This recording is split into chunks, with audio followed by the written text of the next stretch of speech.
साथियों नमस्कार। गीता ज्ञानदाता बोले भगवान का जन्म दिव्य है। इस बात को तत्व से समझना क्या है। मित्रों, सर्वशक्तिमान पूर्ण ब्रह्मा परमेश्वर वास्तव में जन्म और मृत्यु से सर्वथा अतीत हैं। उनका जन्म जीवों की भांति नहीं है। वे अपने भक्तों पर अनुग्रह करके अपनी दिव्य लीलाओं के द्वारा उनके मन को अपनी ओर आकर्षित करने के लिए दर्शन, स्पर्श और भाषण आदि के द्वारा उनको सुख पहुंचाने के लिए संसार में अपनी दिव्य कीर्ति फैला कर उसके श्रवण, कीर्तन और स्मरण आदि द्वारा लोगों के पापों का नाश करने के लिए तथा जगत में पापाचारियों का विनाश करके धर्म की स्थापना करने के लिए जन्म धारण की केवल लीला मात्र करते हैं। उनका जन्म, वह जन्म निर्दोष और अलौकिक है।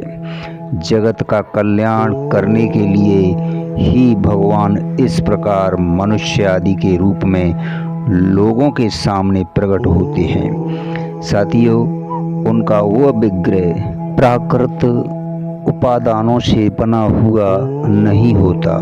वह दिव्य, चिन्मय, प्रकाशमान, शुद्ध और अलौकिक होता है।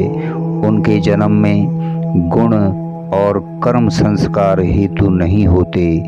वे माया के बस में होकर जन्म धारण नहीं करते, किंतु अपनी प्रकृति के अधिष्ठाता होकर योग शक्ति से मनुष्य आदि के रूप में केवल लोगों पर दया करके ही प्रकट होते हैं। साथियों, इस बात को भली भांति समझ लेना, अर्थात इसमें किंचित मात्र भी असंभावना और विपरीत भावना न रखकर पूर्ण विश्वास करना और साकार रूप में प्रकट भगवान को साधारण मनुष्य न समझकर सर्वशक्तिमान, सर्वेश्वर, सर्वांतर्यामी, साक्षात सच्चिदानंद घन पूर्ण ब्रह्म परमात्मा समझना भगवान के जन्मों को तत्व से दिव्य समझना है।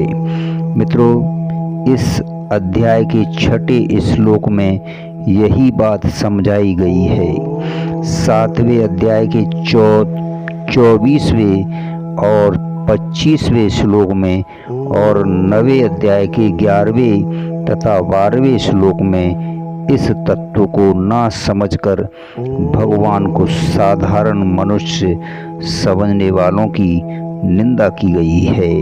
मित्रों, 10वें अध्याय के 3रे श्लोक में इस तत्व को समझाने वाले की प्रशंसा की गई है। मित्रों, जो पुरुष इस प्रकार भगवान के जन्म की दिव्यता को तत्व से समझ लेता है, उसके लिए भगवान का एक क्षण का वियोग भी असह्य हो जाता है। भगवान में परम श्रद्धा और अन्य प्रेम होने के कारण उसके द्वारा भगवान का अन्य चिंतन होता रहता है। धन्यवाद, शुक्रिया।